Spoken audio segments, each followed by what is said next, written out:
Welcome to another episode of SwamiLee Remembers.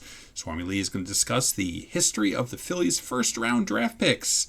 Now, you may have heard me mention in the past how sad and pathetic the Phillies' first-round draft picks are. Well, here's a chance that we go a little more in depth. In a future video, I may decide to discuss specific players in detail.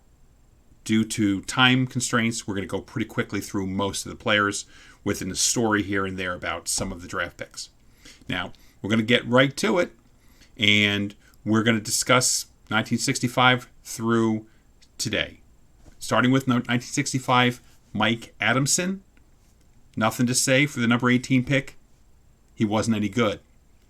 1966, we had Mike Biko, number 9 overall. Guess what? He wasn't any good. 1967, we had Phil Meyer. Guess what? He wasn't any good either. 1968, we hit pay dirt with Greg Luzinski. You don't need me to tell you about that. The Bull was a great player. He really was a great player. If you didn't have a chance to watch him in his prime, you missed out. 1969, the 6th overall pick in 1969 belonged to Mike Anderson. Anderson spent 2 different stints with the Phillies. His claim to fame is being involved in the Bake McBride trade, so he was worth having, but Mike Anderson was at best a 4th outfielder. Personally, I was a fan of Mike Anderson, but again, not because he was a great player. I just liked him. Unfortunately, 1970, the 5th overall pick was Mike Martin, and we'll just move on to 1971 with Roy Thomas, who played briefly for the Phillies and I believe the Cardinals and the Astros. Roy Thomas, much like the rest of their draft picks except for 1 or 2, not very good. Move on to LC, Larry Christensen. Number 3 overall pick in 1972. Now, Larry Christensen, if he did not have arm problems, he could have pitched a long time. He was a good pitcher. He was a solid number 3. They had Carlton, then they had Lonborg, then they had Ruthven, and then they had Larry Christensen. That is a heck of a big 4 right there. If the Phillies had that kind of a rotation right now, they'd easily make the postseason. Unfortunately, not so. Next became a player who was the first-round pick. He was number 2 overall. He was a really, really, really, really good, not great catcher by the name of John Stearns. Stearns never really did anything in Philly. I think he batted maybe twice, but he was the key piece of the Tug McGraw trade. So I don't think anybody's going to complain about John Stearns as a good pick. Granted, they would have been better off taking Robin Yount, but we're not going to get into that today. Next, we had Skates, Lonnie Smith. Lonnie Smith. Really, Lonnie Smith played for at least a dozen years in the major leagues. He was drafted in 74. He came up in 79. He was on the 80 World Series team. Then he was one of the many good players traded for nothing by the Phillies. I'll never understand the trading history of the team back then. But nonetheless, he was a good pick overall, number 3. No complaints. 1975, Sam Wellborn. Never heard of him. Sure you haven't either. 76 was Jeff Krause. Again, I'm sure you haven't heard of him either. 1977 was Scott Munninghoff. Munninghoff was used to trade for Bo Diaz, I believe, in 1981. So at least he did something for the team, but Munninghoff was not a player for this team. Next was that Rip Rollins. We'll just move right on past Rip Rollins here. Nothing to talk about. In 79, there was no first-round pick. In 1980, the 13th pick was Henry Powell, one of many failed first-round pick catchers. We'll be talking about some of them in a few minutes. Johnny Abrego was 81. He stunk too. Another catcher didn't do anything. John Russell, number 13 pick. Failure. Notice a pattern here. Failures. Okay, that's unfortunate, but it's what we got to deal with. As we move on to Ricky Jordan. Ricky Jordan was a nice player. I liked Ricky Jordan a lot. Ricky Jordan is one of the reasons why I would not have drafted Frank Thomas if I was the Phillies. Because they had Kruk and Ricky Jordan. They needed pitching. But that's for another time. Next, we go on to that Pete Smith. He had a solid couple years with the Braves. Didn't do anything in Philly. Oh, catchers. How about that Trey McCall, another failed Phillies catching prospect? Brad Brink followed us up. Brad Brink had a lot of injury problems. He did make it to the majors and pitch a little bit. But again, he wasn't very good. So it shows you they're just not very good at drafting. No pick in 87. I believe that was because of Lance Parrish. In 88, we had that Pat Combs. Combs is a solid number 4/number 5 for a couple years. I'm not gonna criticize that pick. But when we get to the next one, we have some conversation to talk about. That Jeff Action Jackson. Jeff Jackson. Phillies had the 4th pick in the draft. The guy they were targeting was a pitcher named Roger Salkeld. Pitcher would have probably been pretty good if he hadn't been hurt so much. Salkeld was taken by the Mariners, and so the Phillies said, why not? Let's take a kid from the inner city who doesn't have a lot of baseball experience, but he's toolsy. Instead of taking the player I would have taken, not Frank Thomas, who was in the same draft, because Frank Thomas was a one-dimensional first baseman. I would have taken, yes, get ready to laugh, Jeff Juden. I know, he didn't have a great career. I'm not a GM. Give me a break.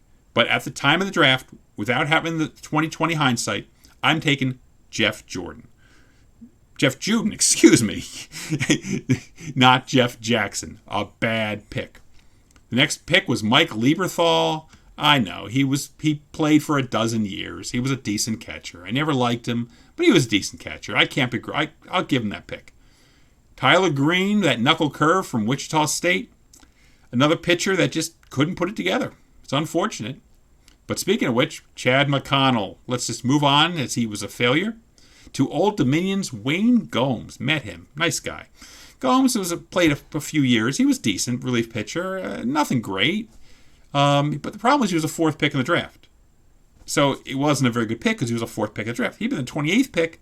It wouldn't have been such a big deal. 4th pick, not a good pick. Carlton Lower, who was traded to the Padres, was next in the ill-fated Adam Eaton trade. Reggie Taylor, 1995. We're just going to think Jeff Jackson and move on to that Dave Coggin. Coggin was going to be one of the Phillies' 4 aces. If you remember, the A's had their 4 aces.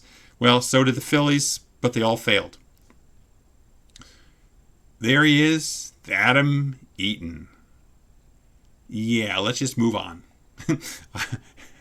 Let's just move on. I just don't even want to think about him.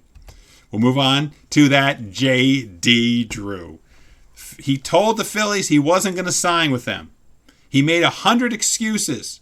Oh, the other teams offered me more money. The Phillies took away my love for the game. They didn't give me enough money. Drew was a scumbag. I wish you'd watch this video so I could tell him he was a scumbag. Again, for another time to go more in depth into why he's such a scumbag. But I don't blame the Phillies for that. They took him. They called him out. Give the guy credit for just moving on and not signing. In 98, they had the 1st pick overall because they were really bad. Pat the Bat. Pat Burrell. Can't complain about Pat Burrell. Solid player for a lot of years and on that 08 team. Their compensation for losing J.D. Drew was Eric Vallant. I really thought he was going to be good. I was wrong. You don't need me to tell you about Brett Myers. Solid pick, solid pitcher. Chase Utley, solid player. You don't need me to tell you about him. Then we have that Gavin Sleepy Floyd. The Phillies ruined this kid. They ruined him. He pitched a few bad games and they just ruined him. I blame that on the Phillies, not on Gavin Floyd. He had a moderately decent career for a few years in Chicago with the White Sox. Shame on you, Phillies. Cole Hamels, number 17, you know all about him. Greg Golson, the kid could run, but that's about all he could do. 05, no first-round pick because of signing Jim Tomei. 06, Kyle Drabek, number 18, another failed Phillies pitching prospect. But they were able to use him to acquire Roy Halladay, so in my opinion, successful pick. Unlike Adrian Cardenas, they had a compensation pick, I believe it was. Cardenas was traded to Oakland in the Joe Blanton trade, I believe. He was terrible. Joe Savory was no picnic. Now, the next kid, a catcher who I liked, Travis d'Arnaud, I liked him. I thought he was going to do well. d'Arnaud ended up part of the Halliday trade, so you can't complain. But I knew he's still playing. He's solid, playing for the Braves. He's a good player. That was a good pick. Anthony Hewitt, failure. Zach Collier, failure. No first-round pick in 2009. I wouldn't lose too much sleep over that. And then we move on to that Jesse Biddle. I thought Biddle was going to be a decent pitcher. He had a couple okay seasons out of the Braves bullpen. So not a total failure, but not a success either. But, what do you do? Next we have Larry Greene. Let's just move past Larry Greene, please, and go on to Shane Watson and forget about him as we move into Mitch Giller, I guess it is. Well, he wasn't any good either. The next guy, on the other hand, J.P. Crawford, had a lot of potential. The Phillies decided we're going to dump the contract to Carlos Santana, and how we're going to do that is by attaching him to J.P. Crawford. Yeah, good decision. Obviously, Aaron Nola was a good pick, but unfortunately, that Cornelius Randolph could never put it together, which leads us to that Mickey Moniak. Overall number one pick. I think he'll be a fourth outfielder in the majors with the Angels and whoever else he played, but he was the first pick in the draft. Adam Hazley, no good. Alec Boehm, looking pretty good this year. I don't think he's going to be a superstar, but I think he's going to be a solid player. Bryson Stott, the same thing. Probably not going to be a superstar, but a solid player. Mick Abel and Andrew Painter are supposed to be studs. I can't tell you if they're going to be or not because I really have no idea. But Painter especially has really looked like a stud. He really has. So you have to write. The story's not been written on Mick Abel and Andrew Painter yet. The rest of them are done. As you can see from this list, they're not very good. They don't draft well. The Braves draft well. The Dodgers draft well. The Phillies do not draft well. As I said in a future video, we will go over some specific picks. I'd like to discuss the Jeff Jackson situation a little bit more, among others. So thank you so much for tuning in to SwamiLee Remembers, though he liked to forget, the history of the Phillies' first-round draft picks. Thanks for tuning in, and have a great day.